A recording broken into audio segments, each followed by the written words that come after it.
Don McGahn is expected to be interviewed in the coming weeks. Also served as the Trump presidential campaign's chief counsel. He'll have choices to make, including what he'll share with investigators. Don McGahn is expected to be interviewed in the coming weeks in special counsel Robert Mueller's investigation, along with Communications Director Hope Hicks and Josh Raffel, who handles press-related inquiries for White House senior advisor Jared Kushner.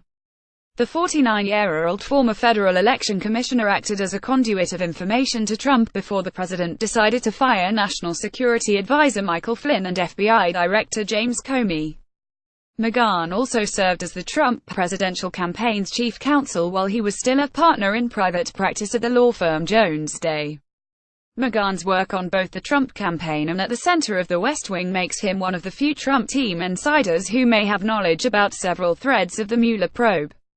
The White House counsel would be in the position to know about the decisions that relate to the investigation, said Neil Eggleston, a former White House counsel during the Obama administration. The top White House lawyer would be the person who interfaces with the Justice Department and the person the president would most likely talk to about those issues.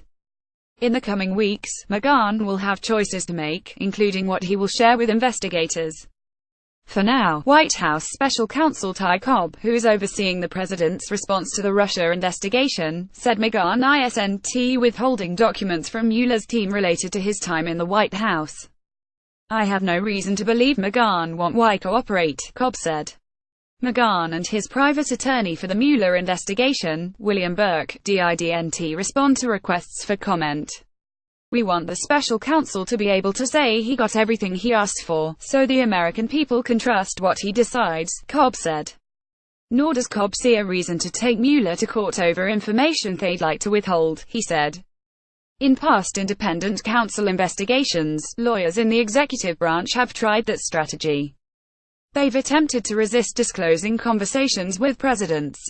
A government lawyer's ability to stay silent could involve both executive privilege, a special confidentiality for the president's conversations with his advisors, and attorney-client privilege, which protects lawyers' conversations with their clients.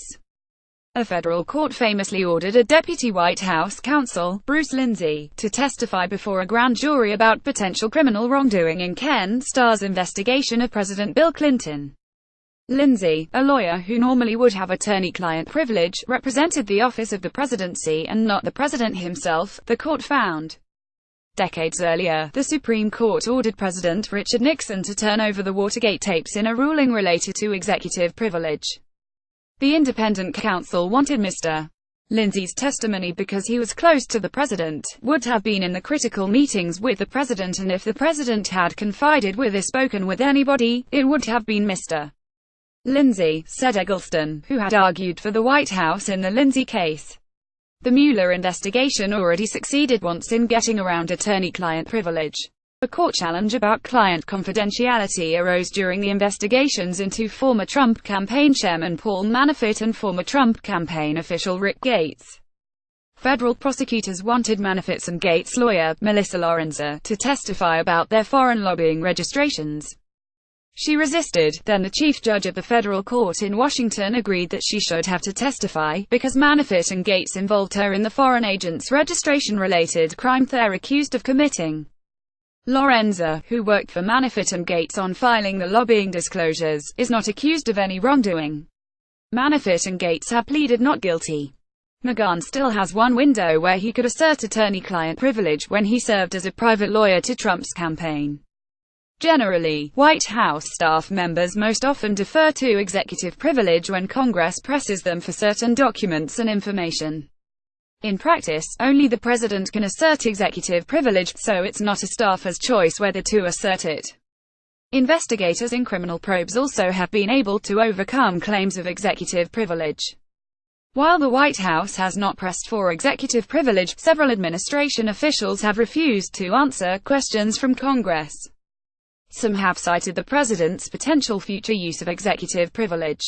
In October, Attorney General Jeff Sessions declined to answer several questions about his private conversations with the president before the Senate.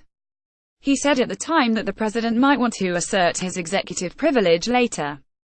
Senate Judiciary Chairman Chuck Grassley, an Iowa Republican, didn't force the president to use that confidentiality tool, so Sessions never had to answer. Last week, Grassley and Sen. Dianne Feinstein, a California Democrat who's the ranking member of the Judiciary Committee, asked Kushner for more documents than he had turned over to Congress. Feinstein and Grassley said the White House claimed Kushner's lawyer sought to keep some of that information confidential under a possible use of executive privilege. Kushner's attorney Abbe Lowell, in his response to the Senate and in conversations with CNN after, didn't directly address whether his client has deferred to executive privilege to refrain from turning over documents. In my communication with the Senate Judiciary Committee, I said, take these documents and let's talk about what else is relevant, he told CNN last week. He added that Kushner has been cooperative with committee's requests. He declined to comment further. McGahn witnessed some of the Trump team's most crucial moments dealing with Flynn and Comey before they were fired. Flynn is under investigation for his lobbying work related to Turkey, according to previous CNN reporting. The FBI has also scrutinized Flynn's dealings with Russia's ambassador during the presidential transition. Neither Flynn nor Trump have been accused of wrongdoing. McGahn spoke with former acting Attorney General Sally Yates about Flynn less than a week after the inauguration. Yates, an Obama appointee whom Trump also fired, said she warned McGahn about Flynn's international work. She said Flynn had lied to the vice president about talks he had on Russian sanctions before Trump took office, according to her May congressional testimony. She also told McGahn that the FBI interviewed Flynn.